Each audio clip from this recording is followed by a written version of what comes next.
ഹരിയോം. ഇന്ന് തിരുനാവായ നടക്കുന്ന കുംഭമേളയെക്കുറിച്ചാണ് ഞാൻ ചെയ്യുന്നത്. എൻ്റെ ചേച്ചി എടുത്താണ്. ചേച്ചിയുടെ പേര് ശ്രീകലാ വിജയൻ. ഇത് എയിൽ ചിത്രീകരിച്ചാണ് അമ്പലം. കാരണം ഫോട്ടോ ഓൺലൈനിൽ നിന്ന് എടുത്തു കഴിഞ്ഞാൽ അതിന് കോപ്പിറൈറ്റ് കിട്ടും. അപ്പോൾ അതുകൊണ്ട് എയിൽ ചിത്രീകരിച്ചാണ് അമ്പലം. ഏകദേശം ഒരു സൈഡ് ഇങ്ങനെയാണ്, മറ്റേ സൈഡ് കാണിച്ചു തരാം. രണ്ടും എയിൽ ചിത്രീകരിച്ച കുറച്ച് ഗാർഡനൊക്കെ ആഡ് ചെയ്തിട്ടുണ്ടോ എന്നുള്ളത് മാത്രമേ സംശയമുള്ളൂ. എയിൽ അമ്പലം അതേമാതിരിയാണ് തോന്നിയത് എനിക്ക് കണ്ടു കഴിഞ്ഞു കഴിഞ്ഞപ്പോൾ. അപ്പോൾ കാണാം. കഴിഞ്ഞ് ഇത് ഗുരുവായൂരിൽ നിന്ന് പോണവർക്ക് ബസ്സിൽ നേരിട്ട് തിരുനാവായുണ്ട്. അതല്ലാച്ചെങ്കിൽ കുറ്റിപ്പുറം തിരൂരിറങ്ങി ഓട്ടോ പിടിക്കാവുന്ന ദൂരമേ ഉള്ളൂ. കാരണം തിരുനാവായ സ്റ്റേഷന് അത്രയും ലോക്കൽ ട്രെയിനുകളെ നിർത്തുള്ളൂ. പാസഞ്ചറൊക്കെ നിർത്തണമെങ്കിൽ കുറ്റിപ്പുറം തിരൂർ ഇറങ്ങിയിട്ട് ഓട്ടോ പിടിക്കണം. അപ്പോൾ അമ്പലം ഇവരെത്തി കഴിഞ്ഞപ്പോൾ 12:30 ആയി. അപ്പോൾ അമ്പലം അടയ്ക്കാറായി. ആ ഒരു പ്രതീതി അങ്ങനെയായി. അപ്പോൾ ധൃതി പിടിച്ചിട്ട് ഉച്ചവെയിലത്താണ്. പക്ഷെ ഫോട്ടോന് നല്ല ക്ലാരിറ്റി കിട്ടും.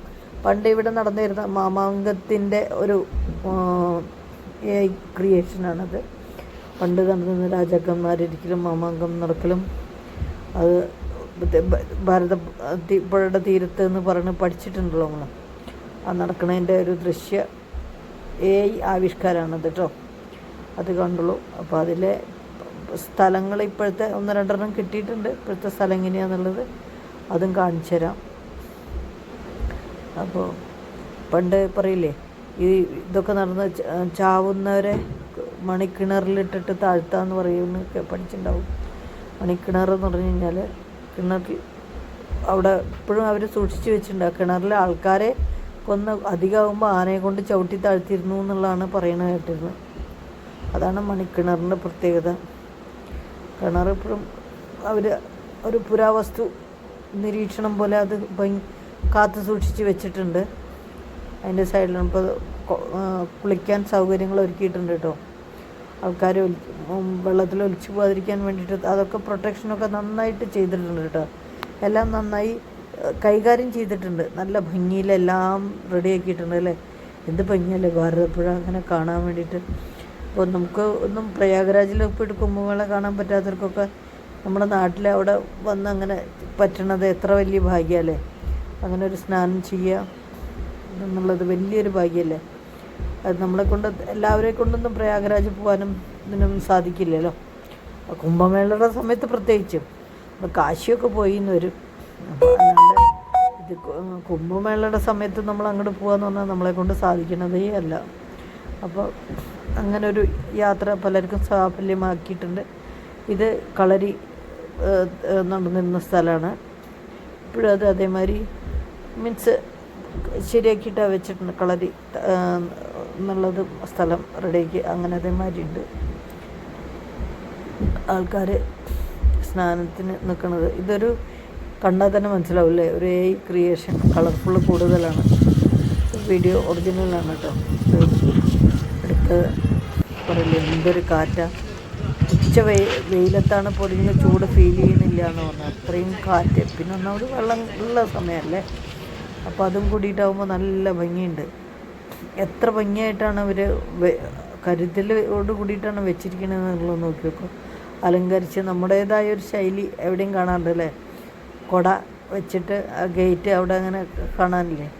എല്ലാറ്റിനും ഓപ്പൺ സ്ഥലമാണ് വേണ്ടത് എന്നുള്ളതുകൊണ്ട് ഭാരതപ്പുഴ തീരും കേമായിട്ട് കവിഞ്ഞു. പിന്നെ ഭാരതപ്പുഴ മഹാത്മ്യം നമ്മൾ പണ്ട് പഠിച്ചിട്ടുണ്ടെങ്കിലും അതിന് ആ മഹാത്മ്യത്തിനനുസരിച്ച് ഇപ്പോൾ ഒന്നും കൂടി അഴക് കൂടിയില്ലേ. നമുക്കും കേരളത്തിനും ഒരു പ്രൗഡി ഫീലായില്ലേ.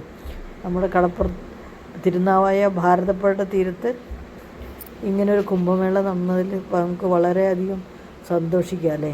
എത്ര നല്ല കാര്യമാണ്. നമുക്ക് പറയില്ലേ, നമുക്ക് ഈ ജന്മത്തെ ഇതൊക്കെ ഉണ്ടായിന്ന് കേൾക്കാനേ പറ്റുള്ളൂ. കണ്ടവർക്ക് അതിലേറെ ഭാഗ്യം.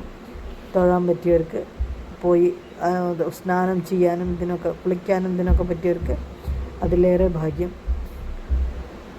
ഇതാണ് അവിടെ ഒരു കവാടത്തുമ്പിൽ ഇങ്ങനെ എന്തൊക്കെ ആയിട്ട് കാണാണ്ടല്ലേ.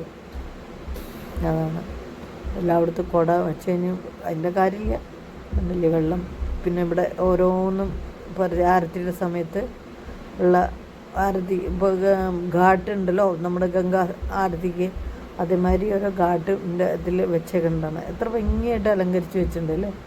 എത്ര രസമായിട്ട് വെച്ചിട്ടുണ്ട്. അപ്പോൾ അത് വൈകുന്നേരം ആകുമ്പോൾ കാണാൻ നല്ല ഭംഗിയായിരിക്കുമല്ലേ ശരിക്കും. ആ ഒരു ക്ലൈമറ്റും ആ ഒരു ഫീലിങ്സ് ഒന്ന് വേറെ തന്നെ. കണ്ടവർക്കൊക്കെ ഭാഗ്യം. പൂജകൾ നടക്കുന്നതെന്ന് ഏറ്റവും പൂജ നടക്കുന്നതിൻ്റെ ഒരു ഇതാണ്. വിളക്ക് കത്തിക്കൊണ്ടിരിക്കുന്നു കാറ്റത്ത്. കടാണ്ട് കത്തിക്കുക എന്ന് പറയുന്നതും ഒരു വലിയൊരു ഭാരം തന്നെയാണ്. വിളക്ക് കെടാതെ നിൽക്കുക എന്നുള്ളത് പറയുമ്പോൾ കാറ്റ് തടസ്സം ഒക്കെ കെട്ടിയിട്ടുണ്ട്. അതും കൊണ്ടായിരിക്കാം കുറച്ചൊക്കെ.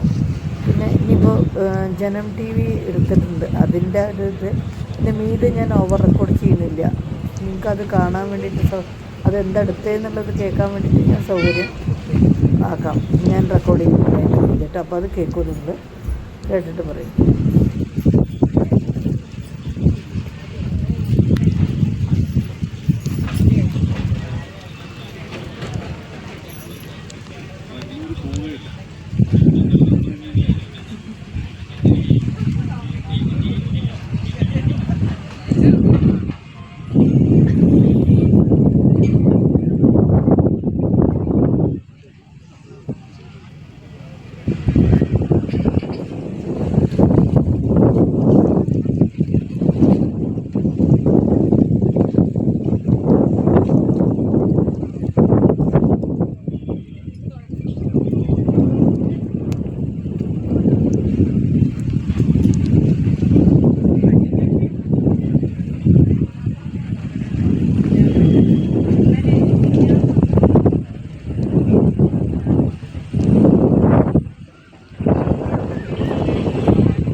പഞ്ചസാരയുടെ മധുരമാണെന്ന് പറഞ്ഞാൽ അയാളെങ്ങനെ വിശ്വസിക്കും? അപ്പോൾ ഒരു തുള്ളി എടുത്ത് വായിലിട്ട് നോക്കണം എന്ന് പറഞ്ഞുകൊണ്ട് ഇവിടെ വന്ന് അത് അനുഭവിച്ചെങ്ങനെ അറിഞ്ഞിട്ടുണ്ട്. ഞാൻ പറഞ്ഞത് ഈ വെറുതെ കേട്ട് നിൽക്കുന്നവർക്കത് മനസ്സിലായി. അത്രേ എനിക്ക് പറയാനുണ്ട്. ഈ ഹിന്ദുക്കൾ ഒന്നിക്കാന്ന് പറയുന്നത് നമുക്കറിയാം, ഒരുപാട് തടസ്സങ്ങൾ നേരിടേണ്ടി വന്നിട്ടുണ്ട്. ഈ കുംഭമേള നടത്താൻ തന്നെ ഒരുപാട് ബുദ്ധിമുട്ടുകൾ നേരിടേണ്ടി വന്നിട്ടുണ്ട്.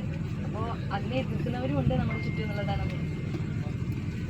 അത് അറിവില്ലാത്തതുകൊണ്ട് അവർ പറയുന്നതാണ്. ഇതിപ്പം പിന്നെ ഹിന്ദുക്കളുടെ എല്ലാം മനസ്സിലുണ്ട്, എല്ലാവരും ഒന്നിക്കണമെന്ന്. ജാതിമത വ്യത്യാസമില്ലാതെ കക്ഷി രാഷ്ട്രീയ ഭേദമില്ലേ എല്ലാവരും ഒന്നാണ് ഭഗവാന്റെ മുന്നിൽ.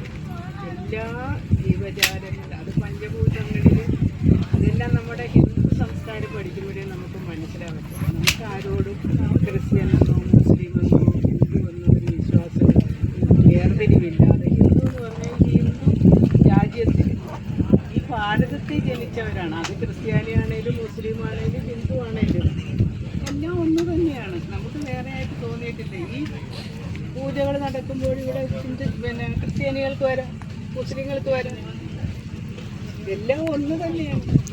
നമ്മൾ വേളാങ്കണ്ണി പള്ളി പോകത്തില്ലേ, അതുപോലെ പിന്നെ ഇത് ഞങ്ങളെ ഒരു അമ്പലത്തിൽ കൊണ്ടുപോയായിരുന്നു, അല്ല പള്ളിയിൽ കൊണ്ടുപോയി. അവിടെ ഒരു പായസം വെക്കുന്നു, ചക്കര പായസം വെക്കുന്നു, മുസ്ലിം പള്ളിയിൽ. അപ്പോൾ ആയിക്കോട്ടെ, ഒരു ഉമ്മ കൊണ്ടുപോയത് അതന്നേരം നമ്മൾ അത് നമുക്ക് വിശ്വാസമാണ്. നമുക്ക് എല്ലാം ഒന്ന് തന്നെ. ഞാനൊക്കെ കൊച്ചായിരുന്നപ്പോൾ പ്രാർത്ഥിക്കുന്ന ഒരു പ്രാർത്ഥനയുണ്ട്, പറഞ്ഞോട്ടെ.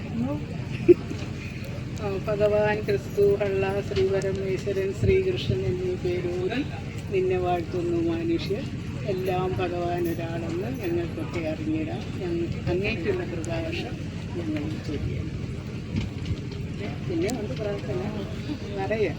അങ്ങനെയാണ് ഞങ്ങൾ ചെറുതിലെ മുതൽ പഠിച്ചിരിക്കുന്നത്, പ്രാർത്ഥിച്ചിരിക്കുന്നത്. നമുക്കൊരു വ്യത്യാസമില്ല. അപ്പം മനുഷ്യരെല്ലാം ഒന്നാകണം. പിന്നെ പ്രത്യേകിച്ചും മറ്റവർക്കൊക്കെ ആധ്യാത്മികതയുണ്ട്. അവരുടെ പള്ളി പറഞ്ഞാൽ അത് അച്ഛന്മാർ പറഞ്ഞാൽ അനുസരിക്കും. എല്ലാ മതവും പഠിപ്പിക്കുന്നു മനുഷ്യരെ നന്നാവാനാണ്. അപ്പം നമ്മൾ മാത്രം നന്നാവാതെ നമ്മുടെ കർത്തവ്യങ്ങളിൽ നിന്ന് ഒളിച്ചോടുകയാണ് നമ്മുടെ ഹിന്ദു സമൂഹം. നമുക്കെല്ലാവർക്കും കൊച്ചു കുഞ്ഞുങ്ങൾ തൊട്ട് വയസ്സായവർക്ക് വരെ ഓരോരോ കടമകളുണ്ട്. അത് നിർവഹിച്ചു പോകാനായിട്ടുള്ള ഒരു അതാണ് ധർമ്മം എന്ന് പറയുന്നത്, സനാതന ധർമ്മം. ആ ധർമ്മത്തിൽ നിന്ന് നമ്മൾ ജീവിച്ചു കഴിഞ്ഞാൽ നമുക്ക് ഒന്നും ഒരു കുഴപ്പവും വരികയില്ല.